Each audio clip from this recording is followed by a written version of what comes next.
I work and live all my life abroad. My technical knowledge of Russian is about zero, so I continue in English. Otherwise, it's going to be very difficult. Thanks for coming. We are going to speak about building a cyber fortress. And building a cyber fortress is very different from building a regular fortress, because a regular fortress has walls, and the inside of the fortress is supposed to be safe. Due to it being safe, you don't need to protect anything inside the fortress, like the people and the goods. You only care about the walls and you care about the towers. So it basically looks like this. And you have a very visible perimeter. And it has been the case for at least, 20 years. We've been living in this paradigm of needing a perimeter security. And some people are still living in this paradigm. I've had discussions even here with several people, and they still believe perimeter security is important, which is not really the case. In this old paradigm, you have several layers of security. You have the outer layer, which is your gateway and your firewall. You have controls. And the inner layer is your most important asset.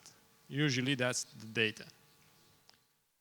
And with the current attacks, this has changed. It has changed because what is being attacked right now is not your perimeter, mostly. It is your endpoint. And in order to protect the data, you need to protect the endpoint. Be it, even if the endpoint is the smartphone or a tablet or a laptop or a computer or a server, it doesn't matter. Your endpoint is what you need to protect. And since it's very difficult to visualize what a cyber fortress is, because our view of a fortress is what you see on the screen, I've asked a friend of mine who is an artist to create this painting, this abstract painting. And as you can see, there are nodes and there is no wall anywhere. Everything is connected to everything, and you need to protect everything inside.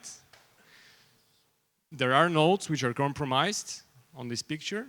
They are brown and they're isolated. They're not connecting to anything else. That's my view of a cyber fortress, and I'll explain how to protect the endpoint in just a few minutes.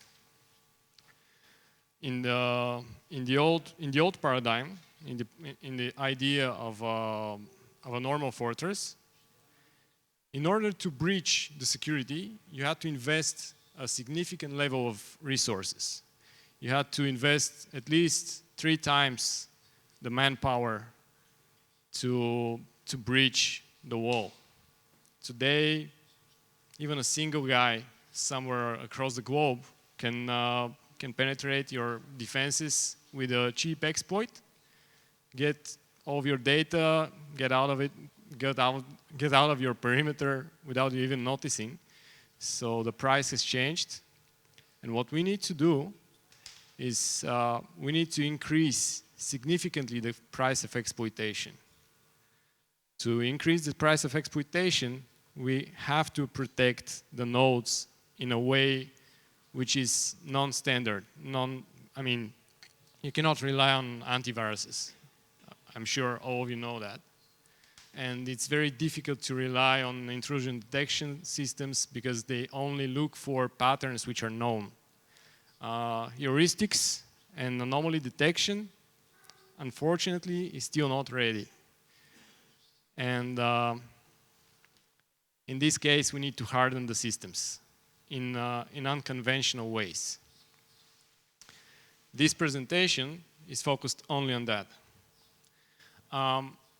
You know, who is attacking us according to the media? It's the APT, right? And APT has been in every single marketing material, in every single device which is being sold right now, every single appliance. They advertise the ability to detect and protect against APT. Well, the problem is you cannot really protect against APTs. I mean, to protect against APTs, you need to decrease their motivation. You need to get rid of their motivation. And APT is not a technology which you're protecting for. You are basically protecting from the sniper. And to protect from the sniper, it's best to get out of the way of the rifle, or become invisible to the sniper, or grow a shell which is so difficult to penetrate that the sniper would not shoot because he knows he'll not get through. And for that, you need to become an advanced persistent defender, APD, which is a new term. To become an advanced persistent defender, standard learning is not enough.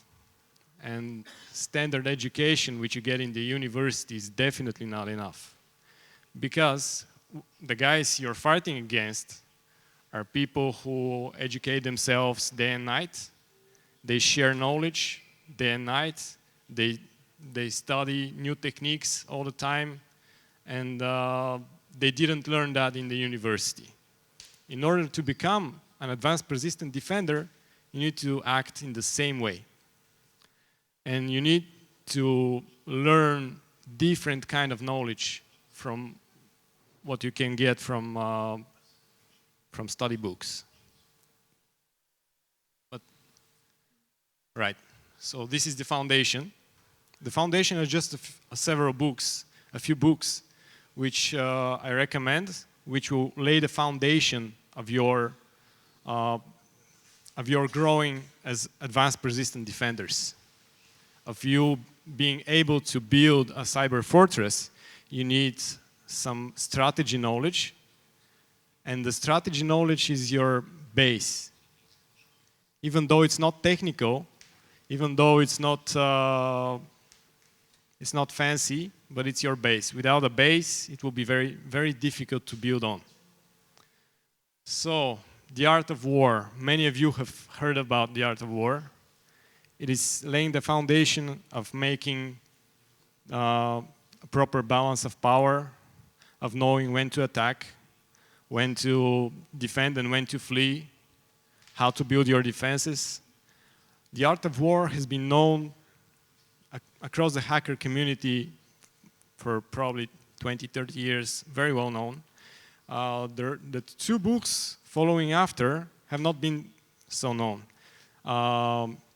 The Art of Warfare by, some say, grandson of Sun Tzu, which is not definite because he might have lived several hundred years after Sun Tzu, is also a very good book. And the Book of Five Rings is a Japanese one. So The Art of War and The Art of Warfare are two books which are written by Chinese generals. And the Book of Five Rings has been written by a Japanese warrior. Some say that Book of Five Rings is being used by Yakuza to run all their business operations. And if the criminals are using this book for strategy, it might be a good idea for you as well to at least to read it. When you read these three books, which will lay the foundation of your understanding of warfare, try to think about parallels to the cyber world. And by reading once or twice, you will see that there are a lot of parallels. The best of 2600 2600 was and it still is a magazine published for dozens of years.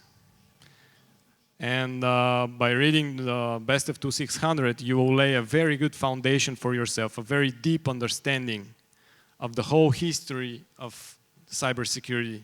When you build this understanding, you will be easily able to build everything else which I'm going to be talking about in this presentation later on. Now, Stealing the Network is a series of books. This series is a series of novels. It's sometimes very unexpected from a cybersecurity expert to read novels to understand security. But it's a fact. And they are really extremely good novels explaining attacks in a captivating way. And when you finish them, you will see why they have been valuable to you, to understanding how attacks work in the real world and how to prevent such attacks in the future. Hacking Exposed is for people who are not very technical and who want to understand the technical side of cybersecurity. Written in a simple way, explaining in a shallow way, but a lot of attacks. So if you're not technical, this is a very good book for you. And Security Intelligence is a book which will help you. It should be the last one you read in this series. It will help you build the security infrastructure in your company in a proper way. The whole book is extremely technical. If you're not the one who is building the security of your organization, maybe you will not need it. Now, as Sun Tzu says, being unconquerable lies with yourself. You cannot influence the enemy in any way. You cannot change them. You can only change yourself. You can only change the security posture of your organization. When you change that, you've become unconquerable. You've solved your task. As you can see, one of the primary points in this slide is removing the perimeter defenses. If you keep the perimeter defenses on, you will rely on a feeling of security which is not realistic. It is very far from being realistic. When you remove the perimeter defenses, you will start thinking about protecting the things which need protection. This is business applications and endpoints and servers. If you protect them, you really don't need perimeter defenses.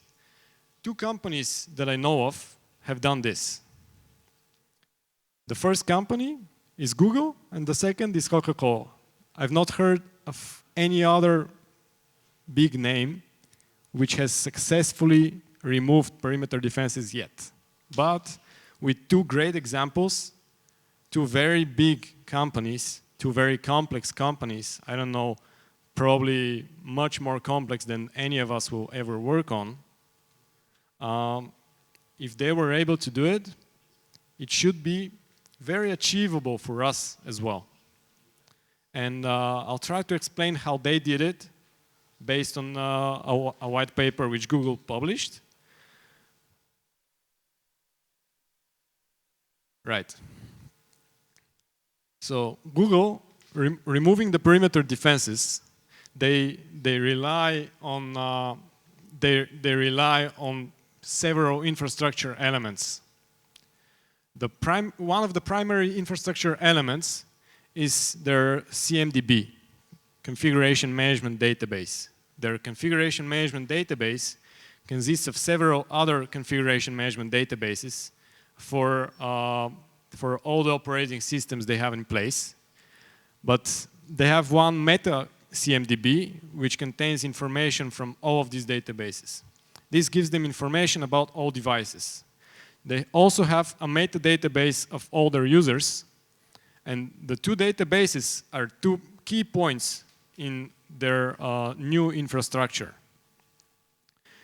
Whenever a device tries to connect to the network, it is being checked if this device is present in the CMDB. If it's present in the CMDB, its security posture is being checked. If it's updated, if it's up to date, if it contains any malicious software or doesn't.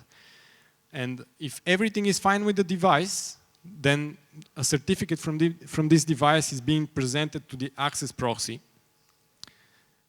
Then the access proxy checks with the access control engine. Then the user is being checked from the user database. But the important thing is that they don't rely in the whole process of authentication to a corporate system. They don't rely anywhere on a perimeter defense. What they rely on is the integrity of databases, integrity of end user devices, and authentication and access granted to a specific user. It works the same way as it works with your Facebook accounts right now. Facebook is providing you an application. Unfortunately, Facebook only cares about your username and password, probably for some of you, maybe a second layer authentication. So Google has maybe 3 layers of authentication. They have a username, they have a password, they have second factor authentication, and they also have the device. Now, let's see an example, a practical example. You have a payroll, which is one of the key components, one of the key, let's say, it's a very confidential information in the company. And you have a cafe and you have a dashboard showing some information for developers. You need 3 levels of controls. You need three layers of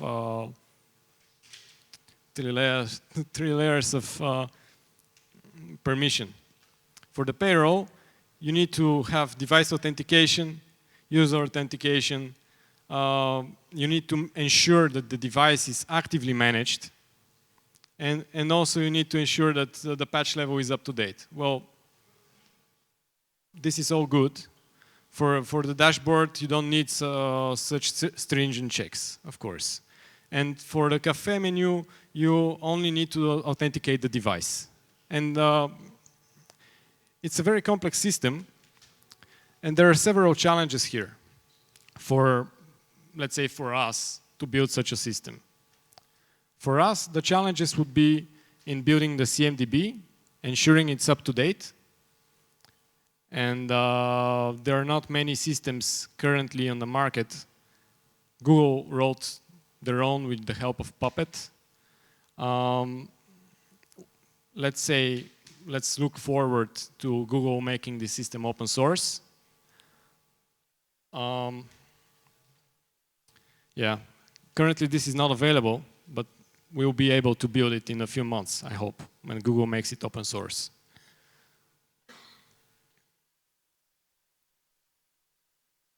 And there are clear usability beneficial impacts in this case. It just works. You don't have to rely on VPN. Whenever you need to provide access to a user to some corporate infrastructure element, you just rely that whenever they try to connect, they have full access. They have whenever you ensure that the device is correct, that the device has the proper certificate on it, that the device has the patch level, the proper operating system, it has proper configuration, then you trust the device. Then if the user has all the permissions, you don't need a VPN. And it's very difficult to compromise this system. Extremely difficult. Imagine you're a hacker, your device will not be able to even connect.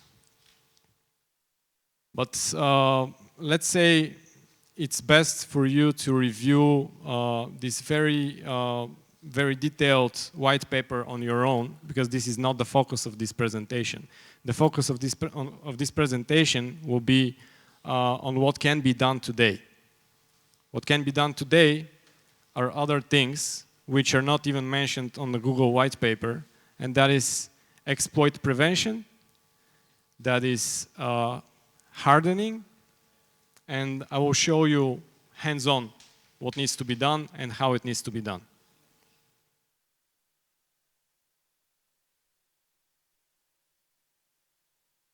The first, you need to ensure you know your network and you know your business environment very well. To know it very well, you can have automated scanners for vulnerabilities. You can have several penetration tests. Unfortunately, a penetration test only focuses on several % of your network, not the whole network. Whenever a penetration test is successful, they stop and they deliver you the report. This is not enough. Although I respect penetration tests as one of the clearest ways to check the security of your organization, it's unfortunately not broad enough.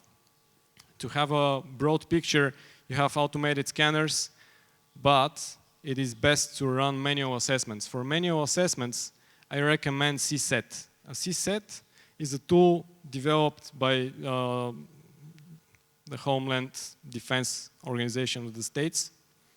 And I'll show you in just a second how it works. You will be able to run it in your own companies. It's free to download for now. So just go ahead, download it, and you'll find it useful, I'm sure.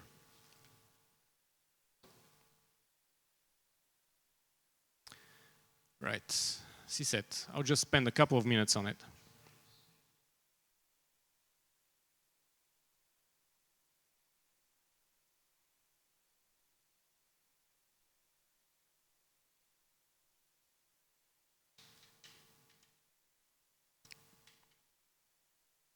We'll create an assessment, and this assessment is manual. The value of this assessment, when you do it and you collect evidence, it is similar, let's say it's similar to what you will do during an ISO 27001 assessment. But ISO auditors are focused on one thing. They're focused on you, on helping you pass and get the ISO certificate. If you're looking for the security of your organization, you're not focused on passing, you're focused on actually ensuring you have the proper controls. And, well, the resolution here is not helping me.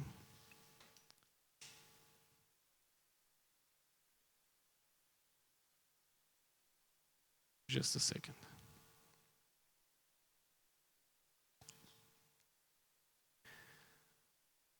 Okay, the resolution is not helping me. Anyway, I'll pass this and I'll just explain how it works. It works with very popular standards. Oh man, okay. I'm sure you're familiar with 853 NIST publication. This CSET tool is helping you to create assessments which deliver reports based on popular cybersecurity standards, different from ISO. And it creates very good reports. What I'm suggesting you to do when you run the assessments and you collect evidence from your teams is to ensure everything they say is true manually. And with that, I'm halting this and continuing to more practical examples. You'll be able to download CSET on your own. It's very easy to use. It's basically a checklist. Let's move on to the more practical side. What you need to do is focus on the softest parts of your network. The softest part of your network is the endpoint device, and it's the endpoint browser right now. Unfortunately, in many organizations, browsers are deployed as they are. They're deployed. Usually either you use Internet Explorer or Chrome, but Chrome is not hardened. And if Chrome is not hardened, then you're not doing anything. Exploits will still be able to easily bypass. So I'll show you very, very quickly how to harden Chrome.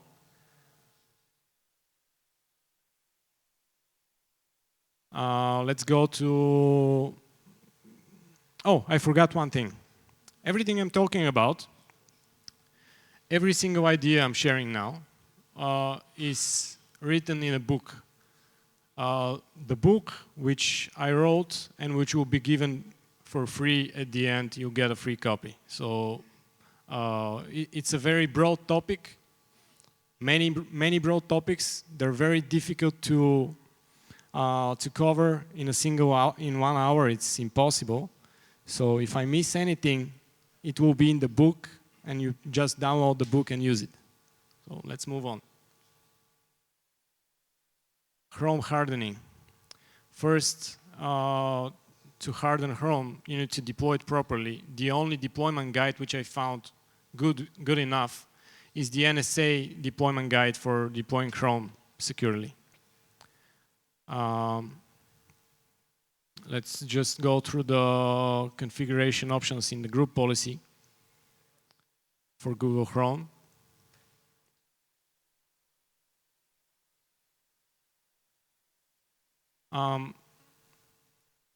Just a sec.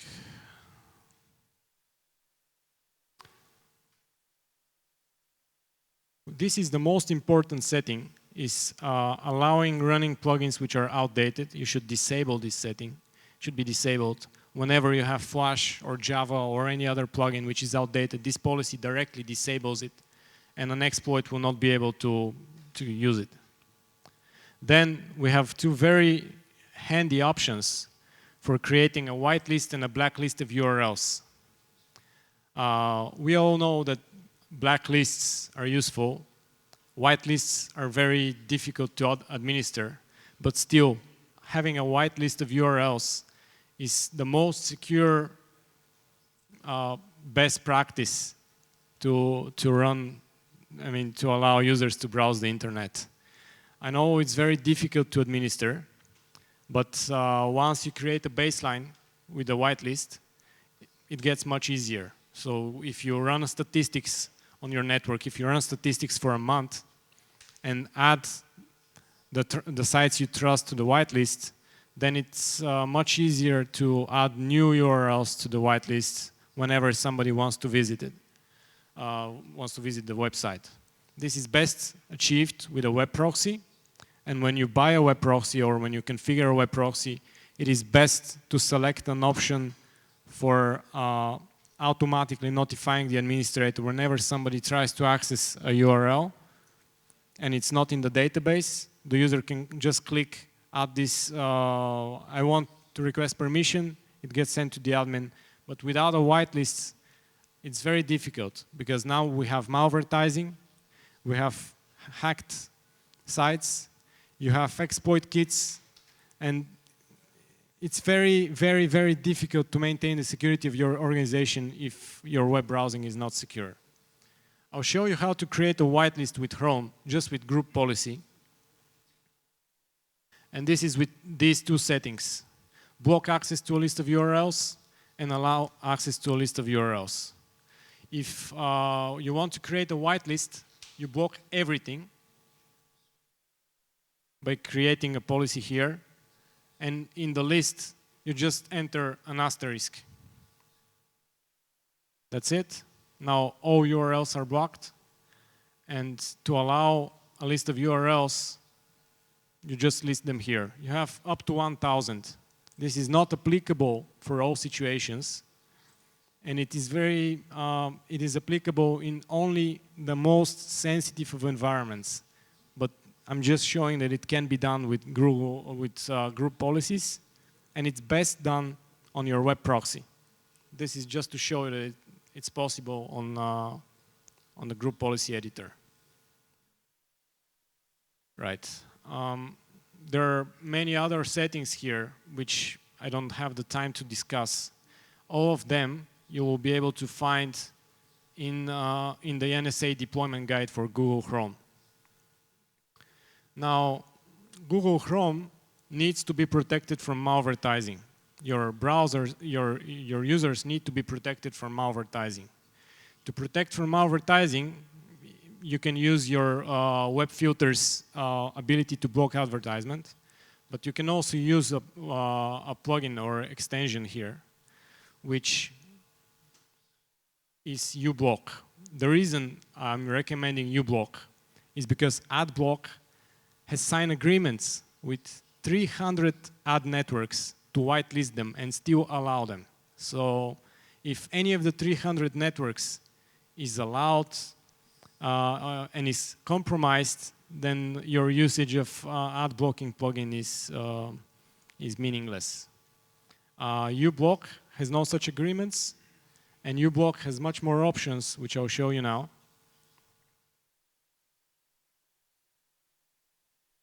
One of the most important aspects is the multitude of filters you have.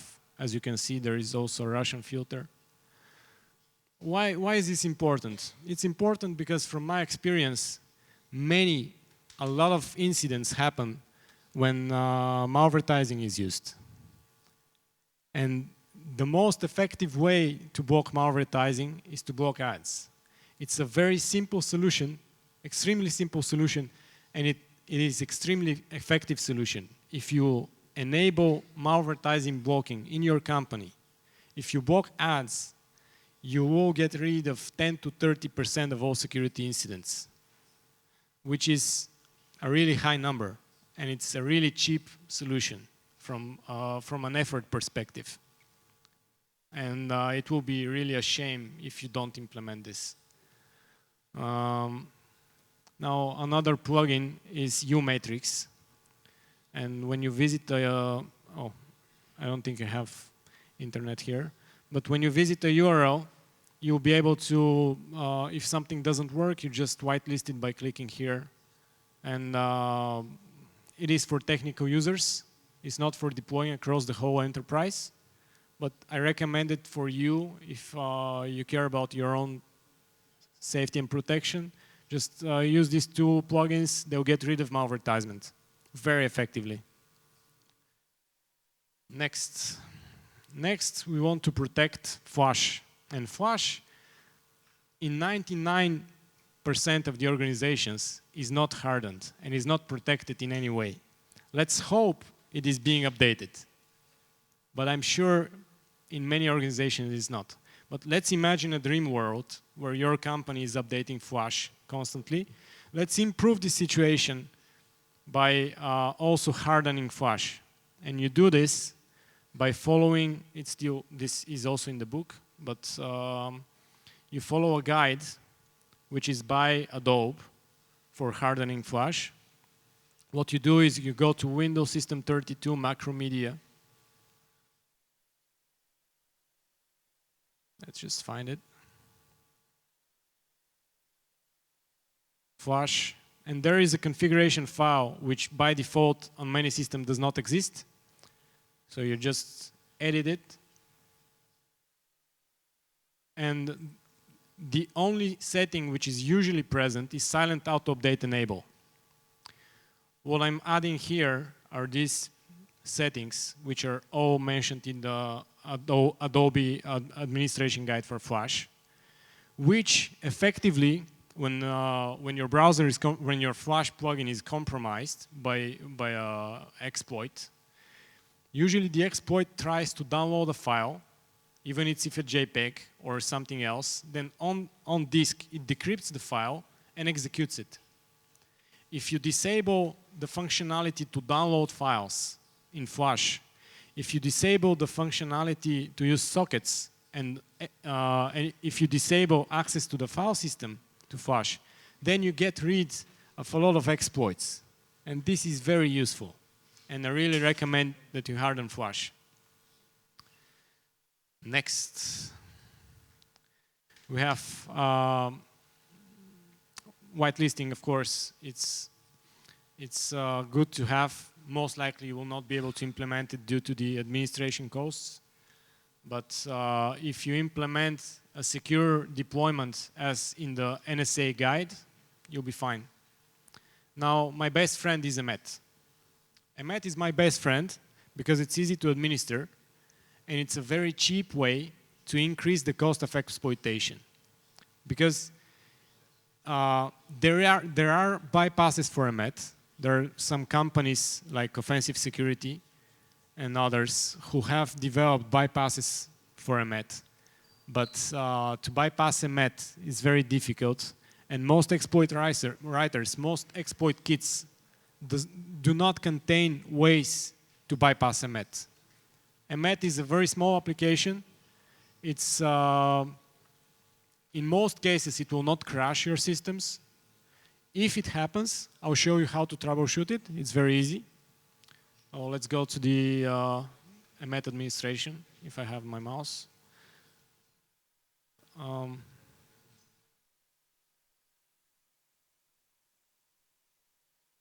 Right.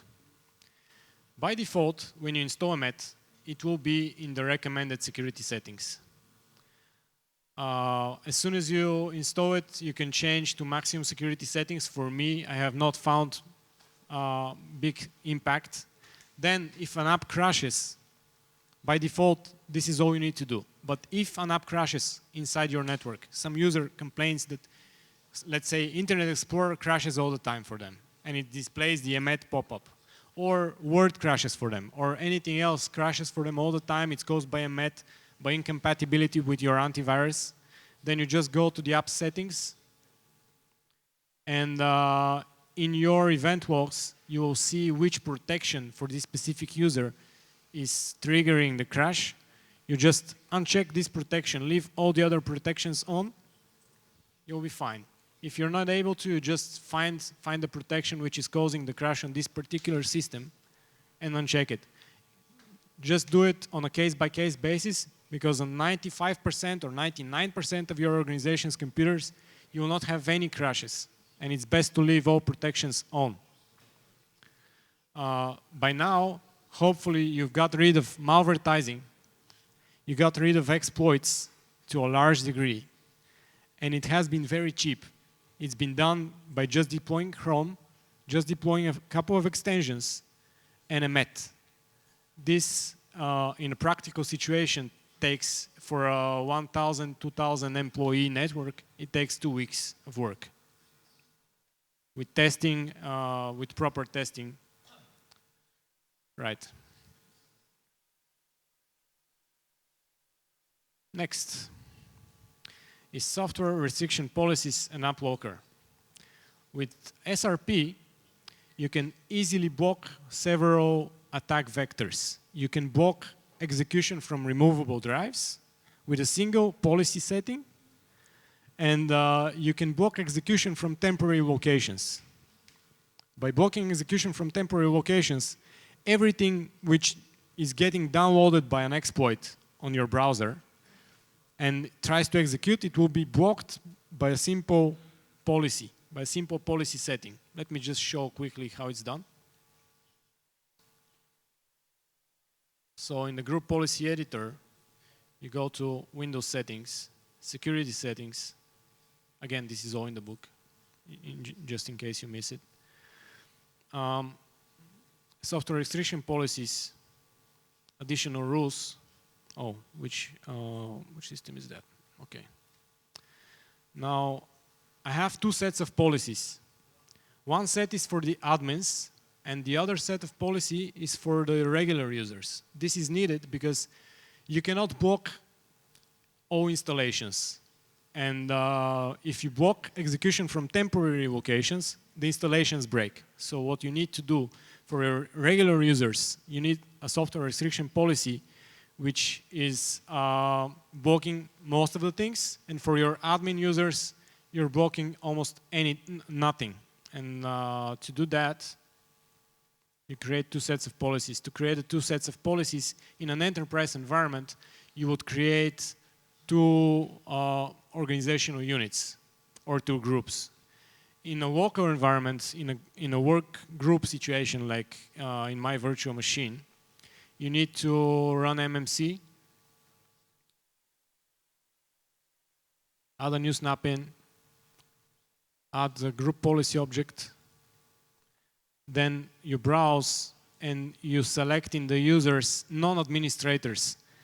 This group is not visible in the generic user and group management, but it's visible here.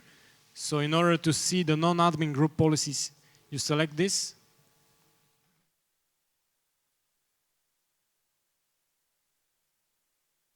And now we'll see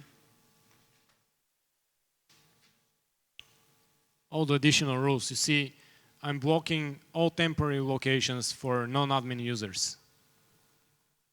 With this, if I change the user,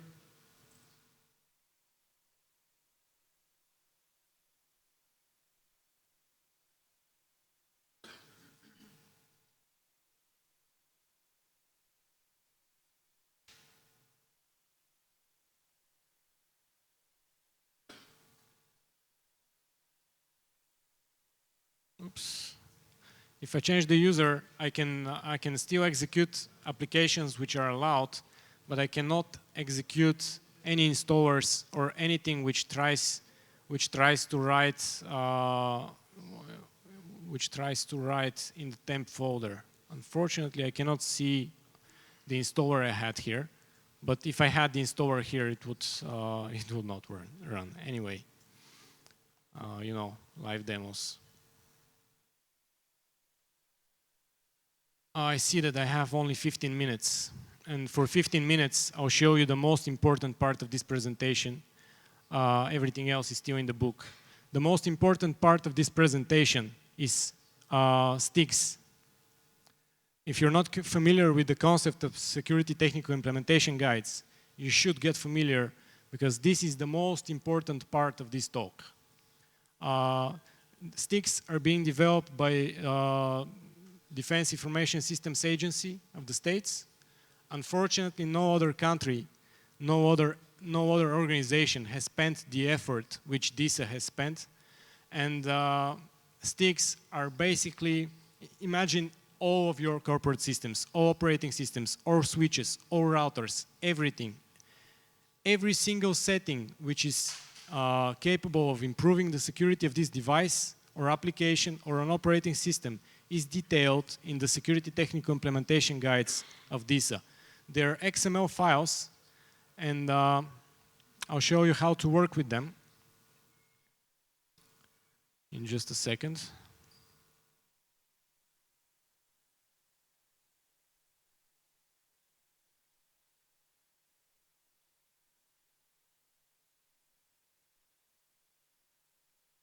Just a moment.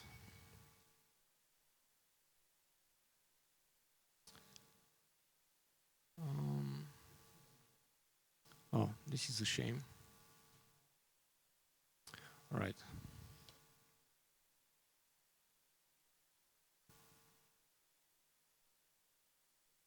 I should have internet connection. Just a moment.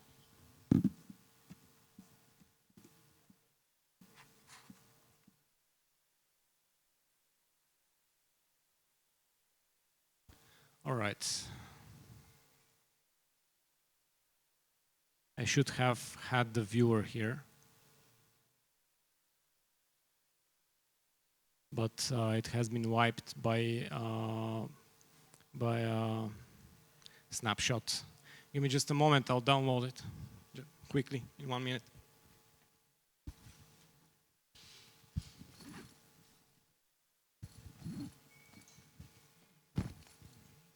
Guys, do we have a wireless network here? Do we have a wireless network? No. PhD, okay.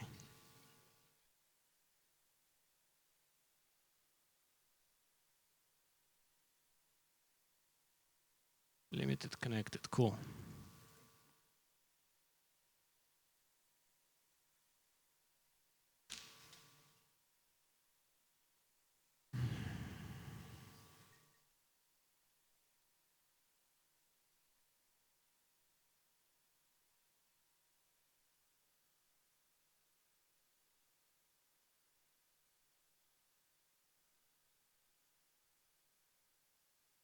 Give me a moment.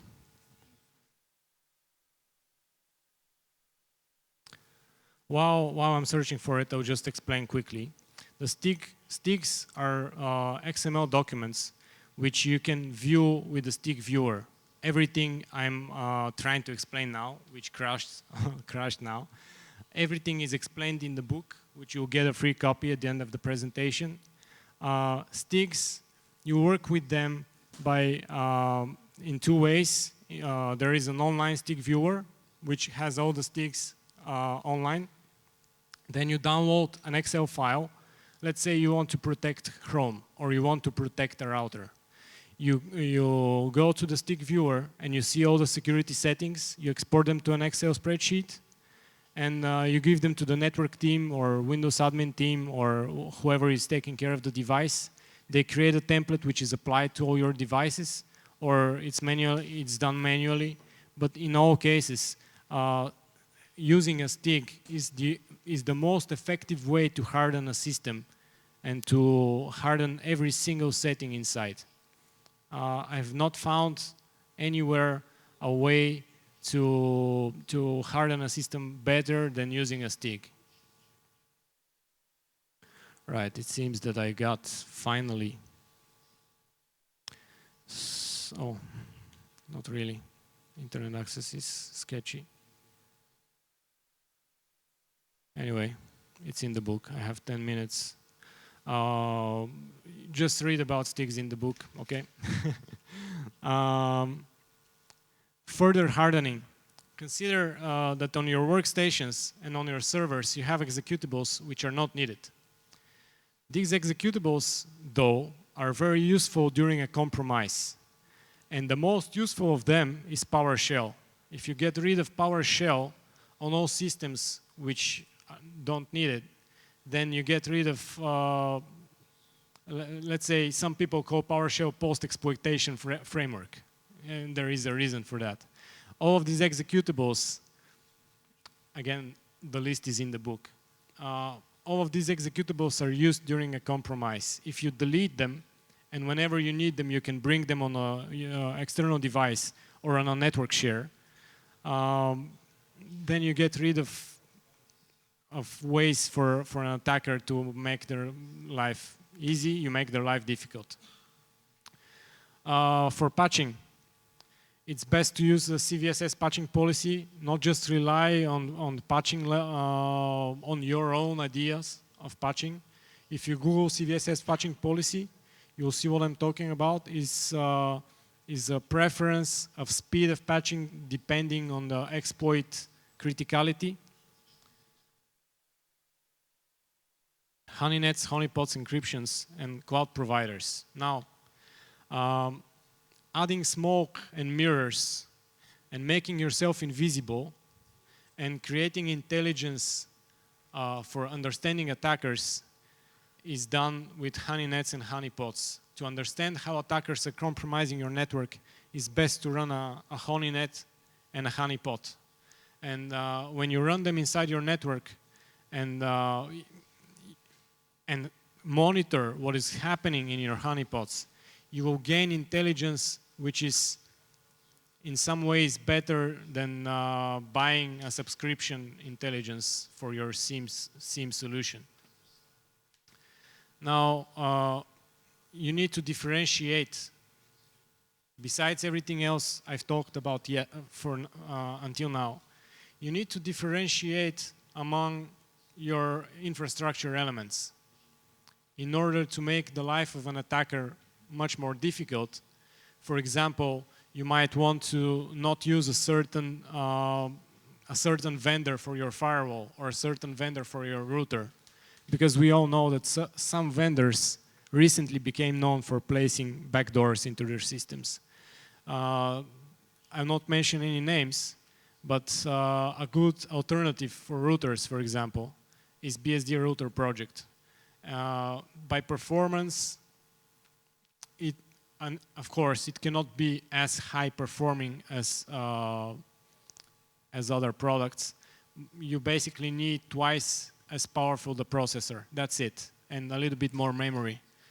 Then for a firewall, a big organization cannot use this. A small organization can. So if your organization is several hundred people, you don't really need to buy a commercial firewall. You only need to use pfSense or OpenSense. If you're using Bind as your DNS server, you should stop as soon as possible, really. Because Bind has been known for vulnerabilities, and DJB DNS, on the other hand, has been known of having almost none vulnerabilities. So it's a good idea to at least test DJB DNS, to at least put it on a side-by-side comparison with Bind. Maybe you will find that DJB DNS is all you need. Next is KubesOS. Can everybody who has used KubesOS raise their hand? One? Okay, 3 people. Out of this room, on a security conference, this is a shame, really. I urge you to download KubesOS. It only runs on a hardware box. It cannot run in a virtual environment. But as of now, this is the most secure operating system you can run. The most secure free operating system you can run. Of course, there are Integrity OS and QNX, but KubesOS is one which you can use. It can be used even by non-technical users. It's basically, for the user, it's a Linux box. And for a Linux box, what users mostly miss today is their Office package. For the Office package, you can try on Linux, you can try running Kingsoft Office. Has anyone used Kingsoft Office? No? Okay, try it. Kingsoft Office is almost as good as Microsoft Office, and it's free, and it's much better than LibreOffice or OpenOffice. It's built by a Chinese company. Maybe that's why most people have not heard about it. But one benefit of Kingsoft Office, even on Windows systems, is Visual Basic malware cannot run. And we all know that Visual Basic is one of the key vectors to compromise corporate environments, besides malvertising, besides exploit kits. Desktop BSD is another option. Now, some people are more targeted than others in a corporate environment. And these people are usually the CEO's assistants. The CEO's assistant does not necessarily need a Windows operating system. The CEO's assistant might get by with Kingsoft Office on a Linux box and maybe a good email client, and most of the times that's all they need. If you protect the most targeted users in such a way, you increase the security for your organization significantly. And that's what I mean by differentiation. It's best to differentiate the operating systems you run in your environment. Whenever you can, run Linux instead of the Windows desktop. Whenever you can, on the IT desktops, you can run KubesOS. It's not necessary to run Windows. So, yeah. I have just 4 minutes. This is the book URL. The book, I've spent months in writing it. This presentation was supposed to compress everything in 1 hour. Unfortunately, it's very difficult to compress everything in 1 hour. So creating a cyber fortress is this book. Just go ahead and read it. It's free, you know. Any questions? We have a few minutes, so I'll welcome any questions, please. Коллеги, вопросы? Thank you. Talk. You advise to use white lists of URLs, but you don't say use white lists for applications. Application whitelisting is a very good idea. And application whitelisting can be achieved with software restriction policies and AppLocker And achieving this, the way to achieve this is in the book. Okay. Yes, application whitelisting is extremely important. And it's also extremely important to monitor any execution of any application which is not in the whitelist. Because application whitelisting with app locker and software restriction policies can be bypassed. It has been proven to be bypassed, so you need to monitor. And there are ways to monitor with free tools. Monitoring with free tools is also in the book, and commercial tools, everything is inside.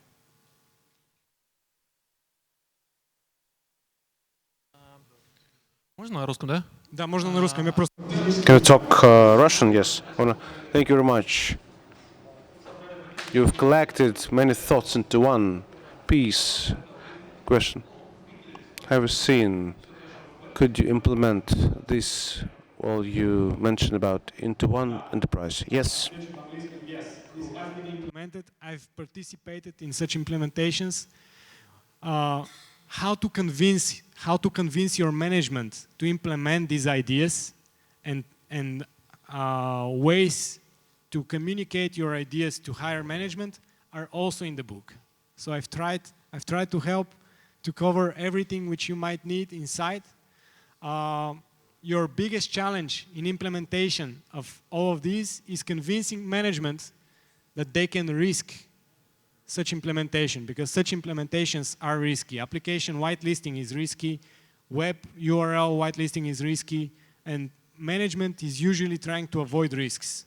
So if you are able to communicate to them properly, they will give you a test environment. If you prove that it works in the test environment, they will give you green light to implement it in production. Just be careful and always prove yourself in a test environment. That's what I can recommend. Раз вопросов нет, спасибо.